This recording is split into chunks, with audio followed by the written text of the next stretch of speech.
बिस्मिल्लाहिर्रहमानिर्रहीम। अस्सलाम वालेकुम students, here your instructor Mohammad Irfan Qayyum and welcome to my YouTube channel success picture. उम्मीद करता हूँ आप सभी लोग खैर आफियत के साथ होंगे और बच्चे आप लोगों की तैयारी भी भरपूर होगी। आपको मैं डिस्कशन स्टार्ट करने से पहले बताता चलूँ कि आजकल बच्चों के मार्क्स जो हैं वो काफ़ी हद तक इंक्रीज होने शुरू हो चुके हैं। लाइक आज से पहले जो मेरे जाने वाले स्टूडेंट्स थे उनमें से तीन मैक्सिमम चार बच्चे थे जिनके 170 प्लस थे, और आज ही मेरे तीन जो जाने वाले बच्चे हैं, एक के 166 मार्क्स आए हैं और दो के 170 प्लस मार्क्स हैं वो आए हुए हैं। तो काफ़ी ज़्यादा मार्क्स हैं और बढ़ने शुरू हो चुके हैं। पता नहीं पीएमसी के पीछे क्या स्टोरी चल रही है, क्या कहानी है, क्या चल रहा है। एनी हाउ हम लोग अपने क्वेश्चंस की डिस्कशन स्टार्ट करते हैं। क्वेश्चन नंबर 1 देखते हैं। कहता है कि number of protons and electrons in S negative two are. बच्चे एस हम लोग किस चीज़ को बोलते हैं? एस हम लोग रिप्रेजेंट करते हैं सल्फर को। सल्फर का एटॉमिक नंबर हमें पता है कि सल्फर जो है इसका एटॉमिक नंबर जो है हमारे पास 16 होते हैं। अगर इसका एटॉमिक नंबर 16 है मीन से इसके अंदर जो नंबर ऑफ प्रोटॉन्स होंगे वो भी हमारे पास 16 के बराबर ही होंगे। तो पहले हमने प्रोटॉन्स देखने हैं 16, तो या तो ये हमारे पास ऑप्शन होगा या फिर हमारे पास ये ऑप्शन हमें देखने को मिल रहा होगा। उसके बाद -2, अगर न्यूट्रल स्पीशी होती है तो जितने इसके अंदर प्रोटॉन होते हैं उतने ही हमें इसके अंदर इलेक्ट्रॉन देखने को मिलते हैं। तो अगर हमारे पास 16 प्रोटॉन है तो इसके अंदर इलेक्ट्रॉन भी अगर न्यूट्रल होता है तो 16 ही होते हैं। यहाँ पे -2 है, -2 से मुराद ये है कि इसने दो इलेक्ट्रॉन्स को गेन किया, तो जो इलेक्ट्रॉन्स होंगे वो 16 + 2 हमें 18 देखने को मिलेंगे। तो हमारे पास यहाँ पे जो राइट ऑप्शन है वो डेल्टा आ रहा है कि यहाँ पे 18 आना चाहिए था। तो हमारे पास यहाँ पे जो राइट ऑप्शन है वो 16 18। इनफैक्ट ये मेरे से ही मिस्टेक हुई है, मैंने यहाँ पे 1 पुट नहीं किया। तो इसका जो राइट ऑप्शन है वो हमारे पास 16 18 होगा। क्वेश्चन नंबर 2 देखते हैं। कहता है कि number of shells in calcium are. Calcium जो है वो हमारे पास सेकंड ग्रुप से बिलोंग करता है, बेटा मांगे कार स्कूटर बापराजी। तो ये हमारे पास मैग्नीशियम और कैल्शियम। बेरिलियम का एटॉमिक नंबर जो है वो हमारे पास 4। उसके बाद अगर आप लोग 8 का डिफरेंस डालते हैं तो ये हमारे पास 12, और अगेन 8 का डिफरेंस डाल रहे हैं तो कैल्शियम का जो एटॉमिक नंबर है वो हमारे पास 20 होते हैं। बच्चे अगर ये हमारे पास न्यूक्लियस है, ये हमारे पास पहला शेल आ जाता है, ये दूसरा शेल आ जाता है, ये थर्ड शेल आ जाता है, ये फोर्थ शेल आ जाता है। पहले शेल के अंदर हमारे पास 2 इलेक्ट्रॉन्स आ जाते हैं, नेक्स्ट शेल के अंदर हमारे पास 8 इलेक्ट्रॉन्स आ जाते हैं, और उससे नेक्स्ट शेल के अंदर भी हमारे पास 8 इलेक्ट्रॉन्स आ जाते हैं। और जो रिमेनिंग 2 इलेक्ट्रॉन्स होंगे क्योंकि 2 + 8 10 + 8 18, और जो 2 इलेक्ट्रॉन पीछे बचेंगे वो हमारे पास फोर्थ शेल के अंदर आएंगे। तो total number of shells in case of calcium are 4। तो हमारे पास यहाँ पे जो राइट ऑप्शन है वो हमें अल्फा देखने को मिलेगा। तो इस तरह से आपको कोई भी क्वेश्चन गिवन हो तो आप लोग इजीली इसके अंदर नंबर ऑफ शेयर्स वगैरह जो है वो कैलकुलेट करके बता सकते हैं। क्वेश्चन नंबर 3 बच्चे, डाल्टन्स लॉ की जो थी वो डेफिनेशन पूछी गई थी पेपर में, आल दो सिलेबस में इंक्लूड नहीं है। बच्चे सिलेबस से बाहर चीज़ें आ रही हैं लेकिन आउट ऑफ बुक चीज़ें नहीं आ रही। तो एटलीस्ट अगर आप लोगों ने एफएससी पढ़ी हुई है ना तो फिर आप लोग अच्छे तरीके से पीएमसी का टेस्ट को सॉल्व करने के काबिल होंगे। बहुत सारे फॉल्ट्स हैं, बहुत सारी मिस्टेक्स हैं पीएमसी के टेस्ट के अंदर। होप सो कि बेहतर हों या फिर इसी दफ़ा रीटेक हो, हम लोग कुछ भी नहीं कह सकते। एनी हाउ जिन बच्चों का पेपर रहता है वो तो अच्छे तरीके से इनको अटैम्प्ट करें। एनी हाउ डाल्टन लॉ की इसमें डेफिनेशन पूछी गई थी कि हमारे पास जो total pressure exerted by mixture of non reacting gases. बच्चे वहाँ पे नॉन रिएक्टिंग गैसेस का वर्ड बहुत ज़्यादा इंपॉर्टेंट होता है कि गैसेस अगर नॉन रिएक्टिंग होंगी उनको हम लोग बीकर में रखते हैं तो हर एक गैस का जो इंडिविजुअल पार्शियल प्रेशर होता है उसको हम लोग सम करें तो हमारे पास टोटल पार्शियल प्रेशर का जो है वो हमारे पास बराबर होता है। तो ये हमारे पास Dalton's law of partial pressure की जो थी वो डेफिनेशन पूछी गई थी। क्वेश्चन नंबर 4 की तरफ चलते हैं। कहता है कि molecular solids are conductor of heat. बच्चे मोलेकुलर सॉलिड्स के रिगार्डिंग बहुत ज्यादा एमसीक्यूज आ रहे हैं। इसकी प्रॉपर्टीज के अंदर 6 से 7 लाइन हैं, आप लोगों ने वो अच्छे तरीके से पढ़ के जानी है। हर एक लाइन का बार बार एमसीक्यूज पूछा जा चुका है कि कौन से ऐसे सॉलिड्स हैं जो पोलर और नॉन पोलर दोनों स्टेट्स में एग्जिस्ट करते हैं तो वो मोलेकुलर सॉलिड्स हैं। कौन से ऐसे सॉलिड्स हैं जिनकी डेंसिटी कम होती है तो वो मोलेकुलर सॉलिड्स हैं।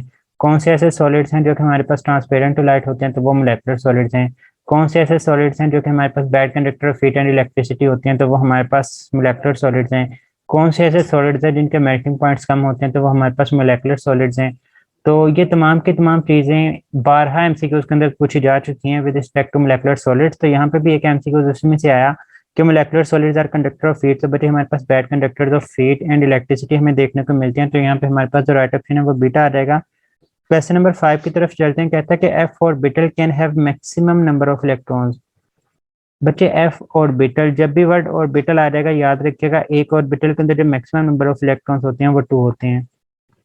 लेकिन उससे भी ज्यादा हैरानी की बात यह है कि क्वेश्चन के ऑप्शंस में 2 ऑप्शन ही मौजूद नहीं था। बच्चे अगर एफ ऑर्बिटल है किसी भी किस्म के सबशेल का ऑर्बिटल हो, वो एस का हो, पी का हो, डी का हो या एफ का हो, टेक्निकली इसका राइट ऑप्शन जो है वो हमारे पास 2 ही बनता है।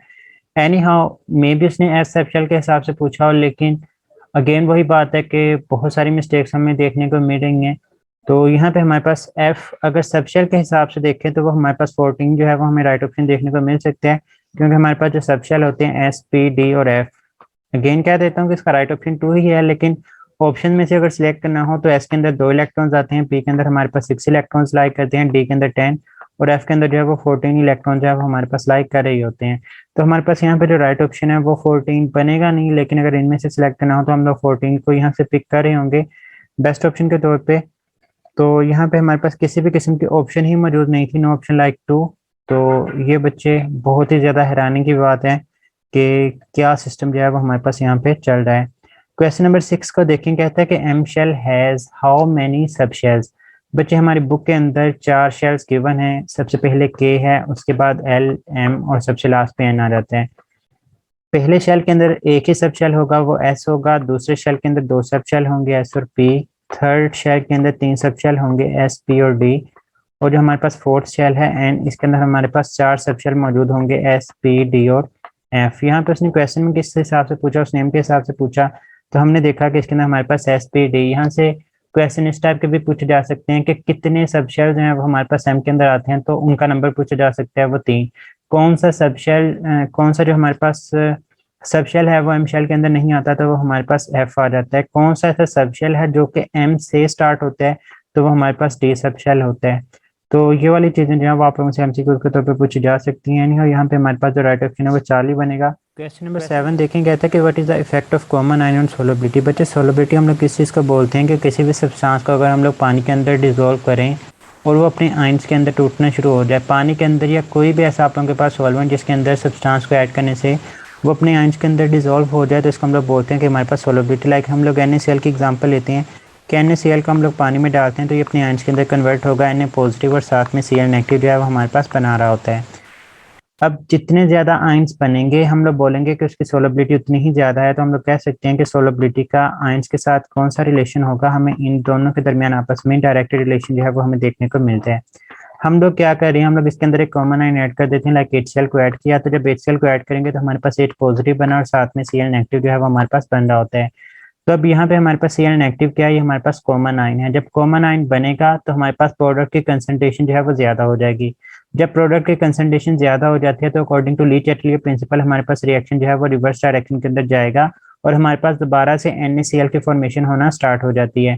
अब जो हमारे पास आयंस होंगे वो कम होना शुरू हो जाएंगे और सोडियम क्लोराइड जो कि अनडिसोसिएटेड फॉर्म में है वो बढ़ना शुरू हो जाएगा।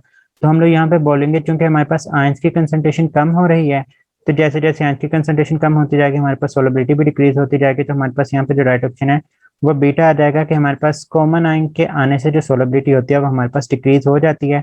और बच्चे याद रखिए कि हमारे पास इसके आने से प्रेसिपिटेशन जो है वो हमारे पास इंक्रीज हो जाती है। प्रेसिपिटेशन जो है वो हमारे पास क्या हो जाएगी, इंक्रीज हो जाती है। ये 2 बातें आप लोगों ने यहाँ से याद रखी हैं सोलबिलिटी के इफेक्ट के तौर पे।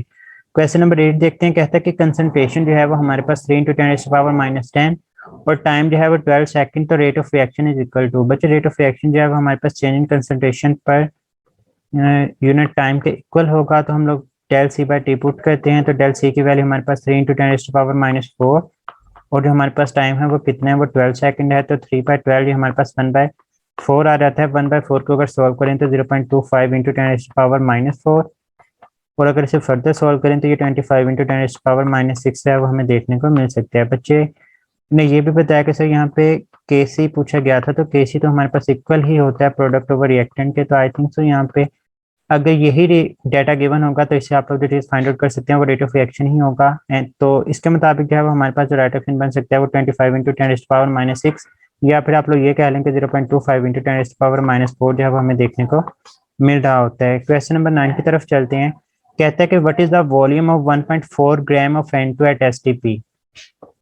बच्चे हमारे पास नाइट्रोजन का जो मैस होता है वो 28 ग्राम होता है। N2 का जो 1 मोल है उसका मैस कितना होगा, 28 ग्राम। और 1 मोल का जो वॉल्यूम होता है वो हमारे पास कितना होता है, 22.414। 2 मेथड हैं इसको सॉल्व करने से, मैं दोनों तरह से बता देता हूँ। हम लोग नाइट्रोजन का मैस लिखते हैं और इस तरफ इसका वॉल्यूम लिख देते हैं, ये पहला मेथड है। अगर नाइट्रोजन का मास 28 हो, मिनट से 1 मोल हो, तो ये जो वॉल्यूम ऑक्यूपाई करता है वो हमारे पास 22.4 होगा। अगर इसका मास जो है वो 14 होगा, तो ये जो वॉल्यूम ऑक्यूपाई करेगा वो हमारे पास 11.2, क्योंकि ये भी हमने हाफ कर दिया तो वॉल्यूम भी क्या हो जाएगा, हमारे पास हाफ हो जाएगा। अब उसने क्वेश्चन में हमसे कहा कि 1.4 मिनट से हम लोग इसको 10 के ऊपर डिवाइड कर रहे हैं, तो 11.2 को भी 10 के ऊपर डिवाइड कर देंगे तो आप लोगों के पास 1.12 डीएम क्यूब जो है वो हमें वॉल्यूम देखने को मिल रहा होता है। तो एक तो बच्चे ये मेथड आ जाता है। फिर दूसरा मेथड आप लोग कौन सा अडेप्ट कर सकते हैं, आप लोग इस तरह से फाइंड आउट कर सकते हैं। आपने वॉल्यूम फाइंड करना है तो number of mole is equal to given volume divided by molar volume के इक्वल होता है। आप लोग क्या करेंगे, पहले नंबर ऑफ मोल्स फाइंड करेंगे। Number of mole is equal to given mass 1.4 divided by molar mass वो 28 है। तो ये हमारे पास अगर हम लोग इसको सॉल्व करते हैं तो हमारे पास 1/20 या फिर ये हमारे पास बच्चे 0.05 के जो है वो बराबर आ जाएगा। तो यहाँ पे 0.05 पुट करें और आप लोग मोलर वॉल्यूम की वैल्यू पुट करें तो आप लोगों के पास अगेन 1.12 ही आप लोगों को जो है वो राइट ऑप्शन देखने को मिलेगा। एनी हाउ क्वेश्चन नंबर 10 की तरफ मूव करते हैं। क्वेश्चन नंबर 10 कहता है कि strength of H F is greater than H I because of, कि हमारे पास एच एफ जो है वो स्ट्रॉन्ग होता है, इसके बॉइलिंग पॉइंट की वैल्यू जो है वो हमारे पास ज्यादा होती है as compare to H I. इसकी रीजन क्या होती है बच्चे, एच एफ के अंदर हमें पता है कि हाइड्रोजन बॉन्डिंग एग्जिस्ट करती है, हमारे पास पार्शली पॉजिटिव हाइड्रोजन मौजूद हो और दूसरी तरफ फोन फोन या फोन फ्लोरीन ऑक्सीजन नाइट्रोजन तीनों में से कोई भी एलिमेंट हो, तो हमारे पास उनके दरमियान जो बनने वाला बॉन्ड होता है वो हमारे पास हाइड्रोजन बॉन्ड होता है। और हमने ये भी पढ़ा हुआ है कि हमारे पास क्लोरीन जो है वो बॉर्डर केस होता है, मतलब वो हाइड्रोजन बॉन्ड बना भी सकता है नहीं भी बनाता है। नहीं, और यहाँ पे हमारे पास जो राइट ऑप्शन है वो हाइड्रोजन बॉन्डिंग हमें देखने को मिलेगा। क्वेश्चन नंबर 11 देखें बच्चे के विच ऑफ फॉलोइंग प्रॉपर्टी इंक्रीज या फिर डिक्रीज अलोंग द ग्रुप। बच्चे ने जो मुझे बताया उन्होंने ये कहा कि सर हमें आया था इंक्रीज अलोंग द ग्रुप। तो बच्चे दो ऑप्शन बन सकते हैं, फिर अगर इंक्रीज पूछा जाए तो एटॉमिक रेडियस भी इंक्रीज होता है और शील्डिंग इफेक्ट भी इंक्रीज होता है। लेकिन अगर क्वेश्चन में इंक्रीज ही आया था और आपने सिलेक्ट करना था, तो अगर मैं वहां पे होता तो मैं वहां पे एटॉमिक रेडियस को पिक करता। रीजन कि हमारे पास यहाँ पे उसने बच्चे प्रॉपर्टी की बात की है, तो shielding effect is not a physical property, हमारे पास एक इफेक्ट होता है शेडिंग इफेक्ट। तो इस वजह से हम लोग एटॉमिक रेडियस को पिक करते। और अगर डिक्रीज का वर्ड हमारे पास है तो फिर अट्रैक्शन ऑफ न्यूक्लियस है वो डिक्रीज होती जाती है। एनी हाउ एटॉमिक रेडियस से शेडिंग इफेक्ट दोनों इंक्रीज हो रहे होते हैं, लेकिन अगर बेस्ट ऑप्शन को सिलेक्ट करना हो तो एटॉमिक रेडियस को सिलेक्ट करेंगे। और अगर वो डिक्रीज की बात करें तो आप लोगों ने अट्रैक्शन ऑफ न्यूक्लियस को सिलेक्ट करना है, क्योंकि जैसे जैसे हम लोग टॉप टू बॉटम मूव करते जाते हैं हमारे पास नंबर ऑफ शेल्स हैं between nucleus and valence shell जो है वो हमारे पास इंक्रीज होते रहते हैं, जिसकी वजह से हमारे पास शेल्डिंग इफेक्ट इंक्रीज होगा। शेल्डिंग इफेक्ट इंक्रीज होने की वजह से न्यूक्लियस का जो होल्ड होता है वैलेंस इलेक्ट्रॉन्स के ऊपर वो हमें डिक्रीज होता है दिखाई दे रहा होता है। तो इस वजह से हमारे पास यहाँ पे जो राइट ऑप्शन है वो एटॉमिक रेडियस अगर हम लोग इंक्रीज के हिसाब से देखें तो हम लोग सिलेक्ट कर रहे होते हैं। बच्चों क्वेश्चन नंबर 12 की बात करें कि questions regarding iso enzymes was asked from the macromolecules. तो मैक्रोमोलेक्यूल्स में जो एंजाइम वाला पोर्शन है इसमें आइसो एंजाइम्स क्या होते हैं। आइसो आइसो का मतलब होता है सेम एंजाइम, एंजाइम ही होंगे। कहते हैं these are the enzymes for from the same organism which catalyse the same reaction. मतलब तो डिफरेंट एंजाइम है लेकिन वो सेम रिएक्शन को कैटालाइज करते हैं, but are chemically and physical distinct from each other. मतलब तो ऐसे डिफरेंट एंजाइम ना वो फिजिकली आपस में एक दूसरे के साथ मिलते हैं ना ही वो केमिकली उनका दोनों का आपस में कोई भी लिंक होता है, लेकिन फिर भी सेम ऑर्गेनिज्म के अंदर सेम रिएक्शन को कैटलाइज करने के लिए इस्तेमाल करते हैं। तो इनको हम लोग क्या बोलते हैं, आइसो एंजाइम। तो इसमें से बच्चे ने बताया कि सर एक क्वेश्चन में आइसो एंजाइम में से आया हुआ था लेकिन उन्हें एग्जैक्ट स्टेटमेंट याद नहीं थी, तो मैंने आइसो एंजाइम वाला पैराग्राफ आप लोगों के सामने यहाँ पे रख के डिस्कस किया है।